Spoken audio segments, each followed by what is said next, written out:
incision and you drain it out, that's the treatment for abscess. So please make sure that you know this. The second one is the decubitus ulcer. Super, super critical. And the thing which is not written here is that it is also known as pressure sore.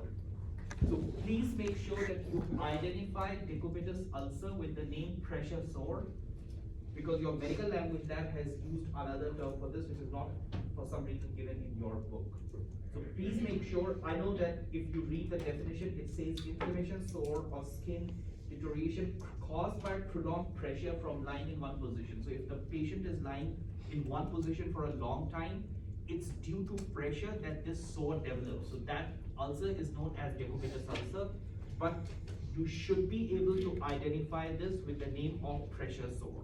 So please make sure that you read these two diseases: abscess, treatment is drainage, and decubitus ulcer, which is a pressure sore, really well. In these dermatological procedures, the diagnostic terms are intradermal and a patch. Please make sure that you read these terms well. These are diagnostic procedures where you put some sort of allergen into the skin and see the reaction. So if it is within the skin, that's intradermal, and if it forms a patch, that's a patch diagnostic procedure. So please make sure that you read this part well. As far as the therapeutic part, debridement is removal of the dead tissue. So if there is an ulcer or the skin becomes dead, then you remove it, and the removal of dead skin is debridement. So please make sure that be aware of this. In skin pharmacology, I think the most important drug is corticosteroid or steroid, because it is an anti-inflammatory. Please make sure that we first give NSAIDs, which is non-steroidal anti-inflammatory drugs. That's the first line. If it won't work, then we go for corticosteroid, sometimes simply said as steroid. So this is anti-inflammatory, which is used to treat bacterial infections. So please make sure that you read whatever terms I have just mentioned well, and let's very quickly move on to the musculoskeletal system. And let's try to spend more time on this one. The first one is about articulation. Articulation is always about a combination of joints. So if you have two joints coming together, that's articulation. Please make sure that you read this term from the book, PowerPoint slide well, or just read about it.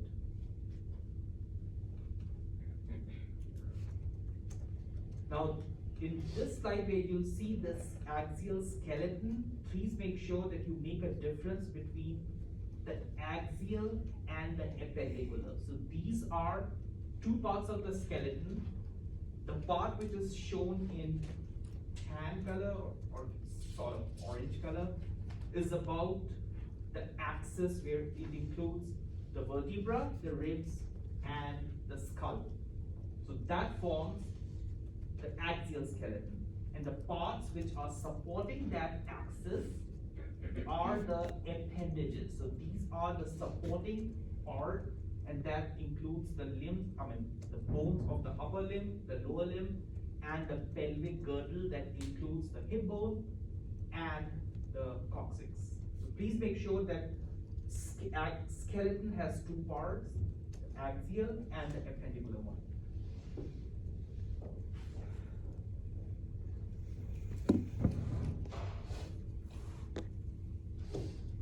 I think this slide is also important, at least for a few terms. The first one is about the epiphysis. So the short ends of the long bones are epiphyses, which are there at the proximal and distal ends respectively. So you can see very clearly, if it's there at the proximal end, it says proximal epiphysis. If it's at the distal end, that's distal. So these short ends either the proximal or distal is epiphysis, and the longer part is the diaphysis. Very important part is that spongy bone contains red marrow, and that's a site for hematopoiesis or formation of red blood cells. So please make sure that you mark this really well. You might find a question where it says that what is the specific site of formation of red blood cells? So that's the red marrow or the spongy part of the bone. I can't remember the question, but there is a question which talks about the site of hematopoiesis. So please make sure that you mark this well.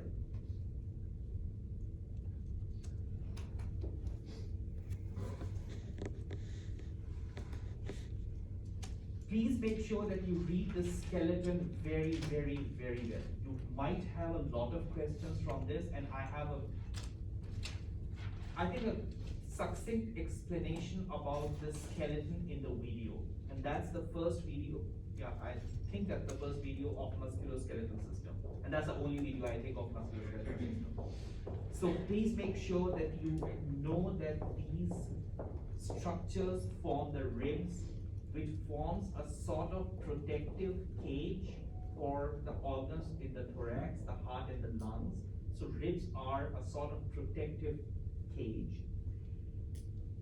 Very, very critical that you know that humerus forms the arm bone, radius and ulna forms the forearm bones, femur forms the thigh bone, and tibia and fibula forms the leg bones.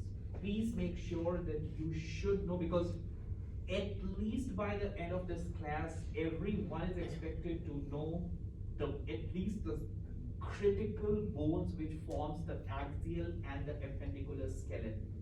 So we have skull, we have vertebra at the back, we have sternum in the front, which are joined by ribs to form a protective cage inside which we have heart and lungs. As we go down, we have this pelvic girdle. Please make sure to read all the bones here. Please don't ignore it. You'll have big problems if you don't know the bones of the bones of the pelvic girdle. And specifically, you have ilium, ischium, and coccyx as the three hip bones. Okay, just spend them. Let's see whether I can. I'll just write it on the board. It will be quick. Please make sure that hip bone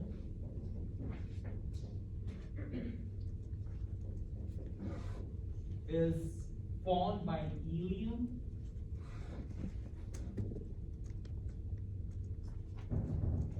ischium, I can't remember the third one,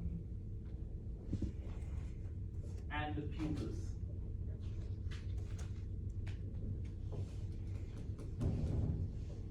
So please make sure that you identify, if you read these bones, that that's a hip bone. Then you should know that about phalanges. That phalanges comprises of the tarsal bones in the foot and carpal bones in the hands. So this skeleton is super important, and I have mentioned a 5-minute description about it in the video. So if you can follow these bones, please make sure that you watch and listen to that particular part of the video where all these bones are discussed in a lot of detail.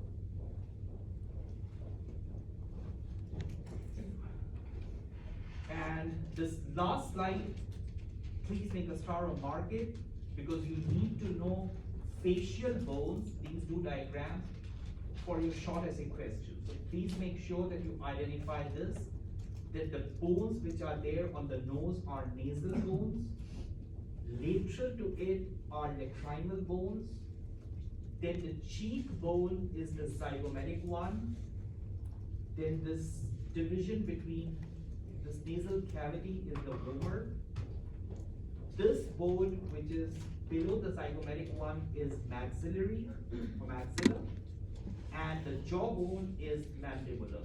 So please make sure these are 6, 7 bones. You might not find all of them in the exam, but there might be few. So make sure that you label this diagram a couple of times before sitting for the exam. So this slide, super critical for your exam. So there are a lot of things in this particular presentation. All the facial bones, this skeleton, this parts of the long bone, parts of the skeleton, and this term articulation. So please make sure that you read this very well.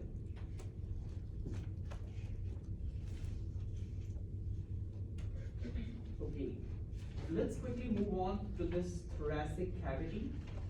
Again, I'm repeating it. One of the biggest functions is about protection of organs. Okay.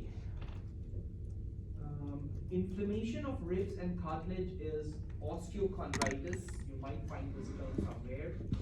And cells that breaks down bone are osteoclasts. So cells which build up bones are osteoblasts, and cells which break down bones are osteoclasts. So please make sure that you know the difference between these two terms.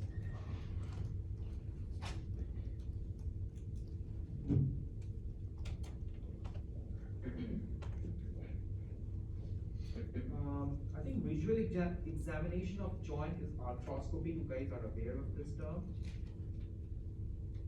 One of the things which I want to highlight in this presentation before we move further is that please make sure that you should know that orthopedics is the study of bones. Please make sure that there might be very close options which talk about some other things, but study of bones is orthopedics. So please make sure that you know this. Now, this slide about fractures, really important, and you might find lots of questions, especially your written short essay questions from this particular types. I'm not sure what are those the fractures, but seeing the bone deformity, you should know the name of the fracture. And spellings are super critical to get all the points. You can't write green stick, some wrong sort of spelling, because at the end of the day, many of you are going to treat these fractures with the help of orthopedic guides. So please make sure that you should identify this on an x-ray, and then you should know the right spelling of all the fractures. Whether it's a closed one, it's an open one, a complicated one, comminuted one, green stick, Colles fracture. Please make sure that you identify the deformity and the name of the fracture. In this slide, I'm repeating it, that the treatment for arthritis is NSAIDs, which is non-steroidal anti-inflammatory drugs, and steroids. I talked about steroids before. It can come with the name of corticosteroids, and it can come with the name of steroids per se. So please make sure that you know this differentiation.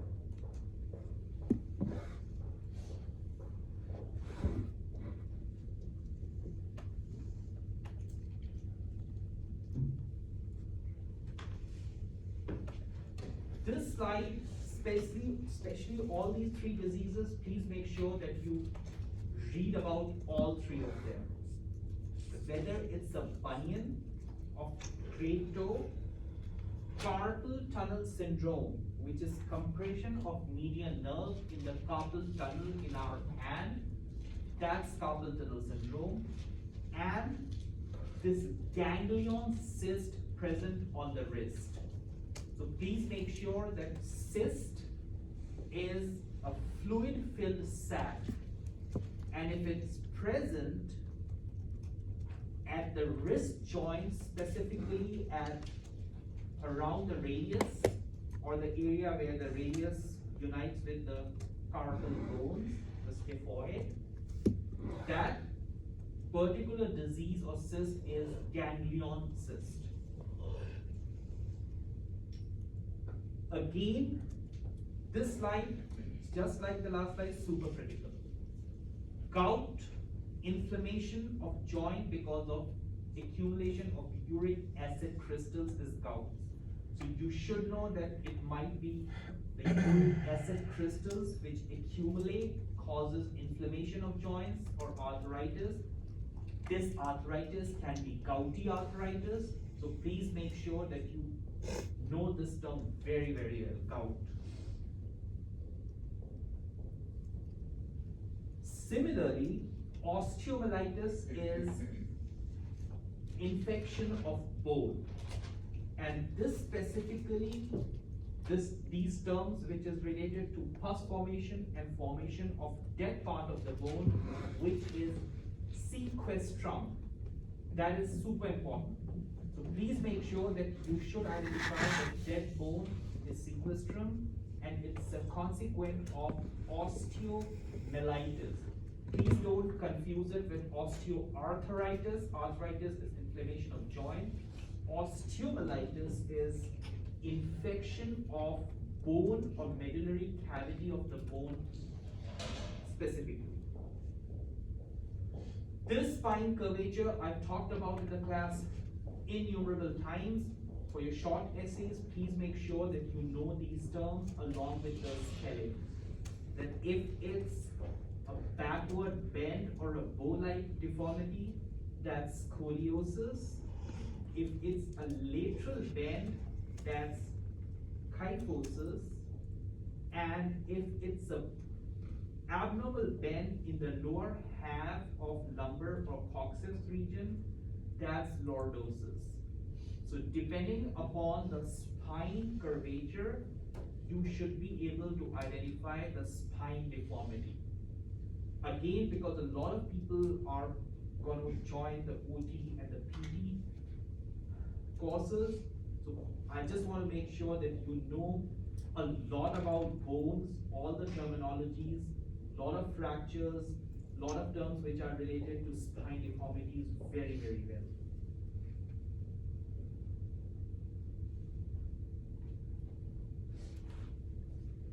Now there are a couple of surgical procedures which are important.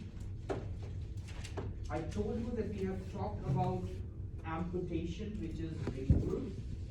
Arthroscopy is visualization of joint. Laminectomy is super critical because it's the removal of the lamina of a vertebra if it's compressing it. So you remove that part. And if you're not sure what lamina is, it's there in this slide where you'll see this herniated disc. Fairly, it's written at this spot, very small lamina. So if you remove this part of the vertebra, that's laminectomy. So please make sure once you're reading the slide, you should pinpoint this particular point. Total hip replacement, again, super critical because you put some metallic artificial hip and remove the natural hip joint. So the hip joint is formed by the head of femur and the acetabulum of the hip bone. That's a normal hip joint. You remove the diseased part, cut it out, remove it completely, and put a metallic head of femur and acetabulum if it's required. So you replace the hip joint totally with artificial metallic devices. And if you remember, we have talked that those are termed as prostheses. So please make sure that replacement of normal hip joint by metallic part or metallic prosthesis is total hip replacement.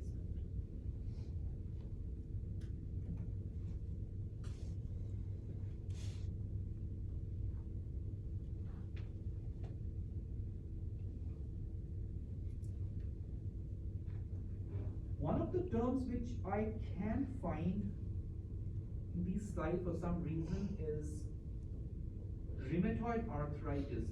It might be somewhere, but please make sure that you read rheumatoid arthritis well, because that's an autoimmune disease. It might be somewhere which, because we are going so quickly, I can't find it. Please make sure that you know rheumatoid arthritis. Okay, moving on. very quickly to the urinary system. As I've talked many times before, nitrogenous waste, supercritical, you should know that it contains urea, uric acid, and ammonia. Please make sure that you know the parts of the macroscopy of urinary tract, the basic parts. And please make sure that you prepare these questions. Organs, main function, nephron, and structures which make up the renal corpuscle for your written part of the exam.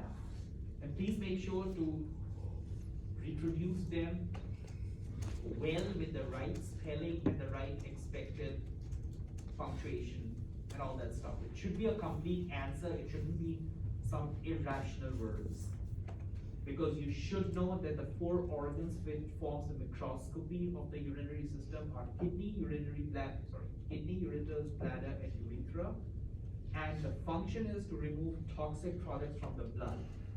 Nephron is the functional unit of kidney, which carries out the process to form urine. And renal corpuscle is a combination of glomerulus and Bowman capsule. Please make sure that you read these questions very, very, very well. Now for these terms, there are 3 or 4 things which are super critical. Kidney can either be nephro or renal.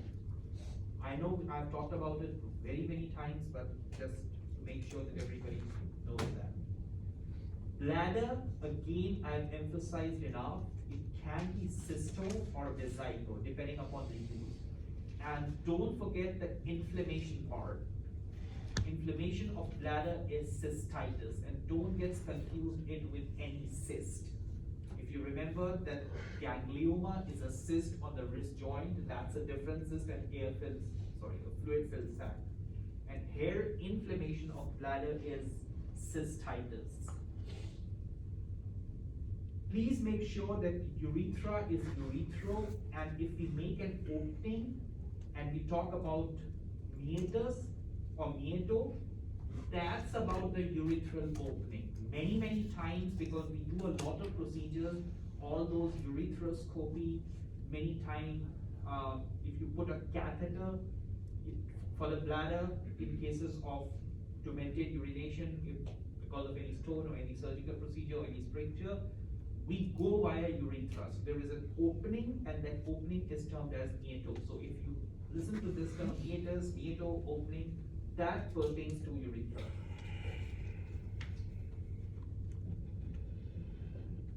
Okay, this slide, extremely important for all these terms.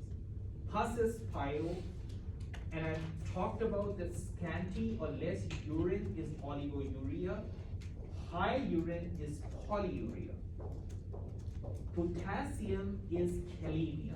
So if it's high potassium, that's hyperkalemia. If it's low potassium, that's hypokalemia. Please make sure to identify this term because we haven't talked about it much because it's not used, but it's super, super, super critical. And the last one is about nitrogenous waste. The urea, uric acid, and ammonia is termed as azot, A-Z-O-T. So if you read this word in your quiz or exam, make sure you take nitrogenous waste. And it can be in any form. They might ask that urea is azot or azot is whether it's urea or anything. So please make sure that 9, 10, 11, 12 read very, very carefully.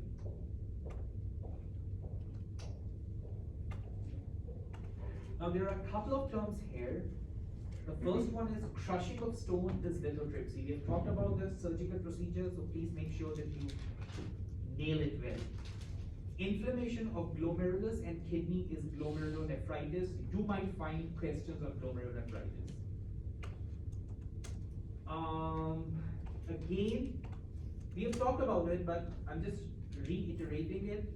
Excessive urination is poly, less or scanty is oligo. Stone in urinary tract is urolith, And if you break the stone, that's lithotripsy.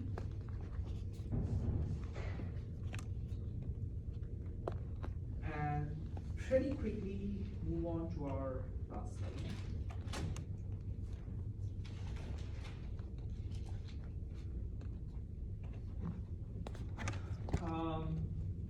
As far as end-stage renal disease is concerned, please make sure that you should know that diabetes is a common cause. So diabetes mellitus is the most commonest cause of end-stage renal disease, ESRD.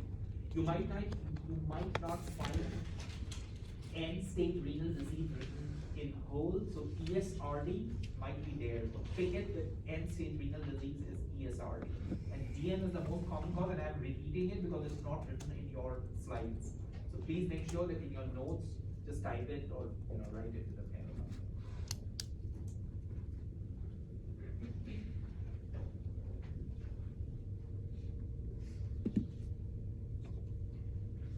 I think I've emphasized a lot of time in the class that Wilms tumor is super critical, and you need to identify it via two features. One is it's a malignant tumor present on top of the kidney. More critical, it's present fully in children. So if you have a tumor present on top of the kidney in children, that's Wilms tumor.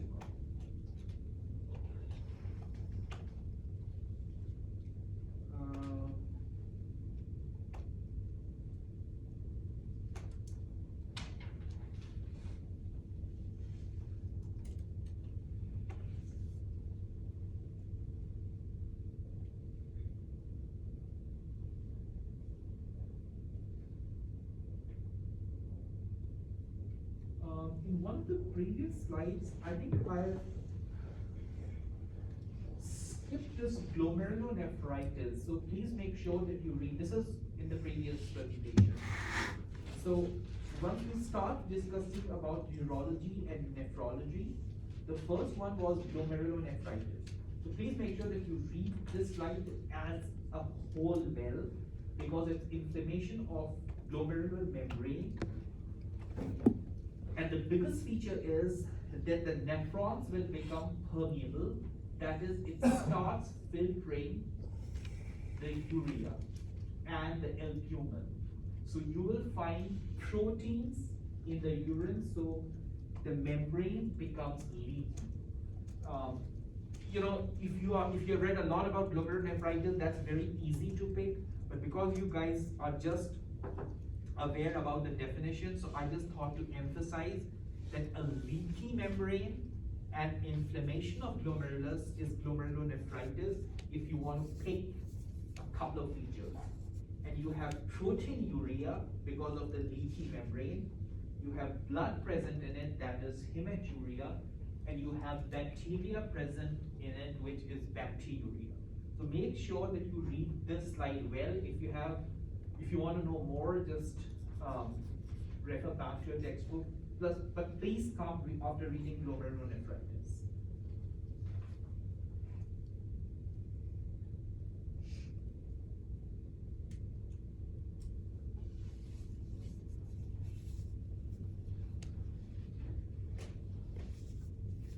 I think I have tried to cover whatever is possible in 40 minutes. There might be questions which I might not be able to cover because there are so many things that you can't talk about everything in 40 minutes. But I'm hoping that this constitutes a vast majority of the questions. And we will meet on Wednesday at 8 a.m. for the exam. And please make sure that you finish that quiz and written the multiple choice questions part of the exam well before time, because if 12 o'clock passes, I can't recreate those questions. That's a big limitation of, we have to look for some completely different alternative in case one study.